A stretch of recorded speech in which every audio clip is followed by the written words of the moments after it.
আমরাই আসল তৃণমূল ফের দাবি করলেন ঋতব্রত বন্দ্যোপাধ্যায়। তিনি আরো বলছেন যে অরূপ রায়ের নেতৃত্বাধীন তৃণমূলই আসল তৃণমূল। যদি অন্য কেউ নিজেদেরকে তৃণমূল বলে দাবি করে তাহলে সেটা অবৈধ। কি বলেছেন ঋতব্রত বন্দ্যোপাধ্যায় শুনুন।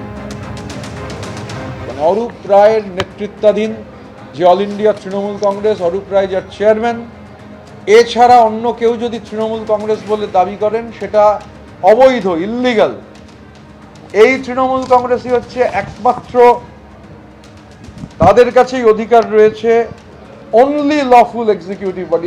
আমি আবার শব্দটা অর্ডার থেকে পড়ছি, only lawful executive body authorised to administer the affairs of the All India Trinamool Congress. Through them, from representing themselves as office bearers of the party are also restrained. এই অল ইন্ডিয়া তৃণমূল কংগ্রেস যার chairperson Arup রায়, তা বাদ দিয়ে কেউ যদি কোথাও নিজেদের all India Trinamool কংগ্রেসের অফিস বেয়ারার বলে দাবি করেন সেটা অবৈধ, ইল্লিগাল এবং রেস্ট্রেইনড করা যাবে না। একদম ক্যাটেগরি, ইংরাজি শব্দের যে ইমপ্লিকেশন দাঁড়ায়, দে আর রেস্ট্রেইনড। কিসের থেকে রেস্ট্রেন?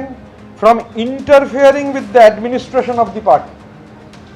পার্টি চালাবার ক্ষেত্রে কোনো ধরনের ইন্টারফিয়ারেন্স অ্যাডমিনিস্ট্রেশনের ক্ষেত্রে পার্টির, সেটা অবৈধ, করা যাবে না। ডিরেকশন দেয়া যাবে না। ইস্যুইং ডিরেকশন আর appointments in the name of the party, পার্টির নামে কোনো ধরনের ডিরেকশন দেয়া যাবে না, কোনো ধরনের অর্ডার ইস্যু করা যাবে না।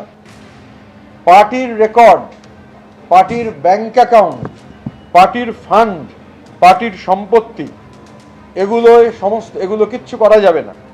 দে আর রেস্ট্রেইনড from interfering with all this.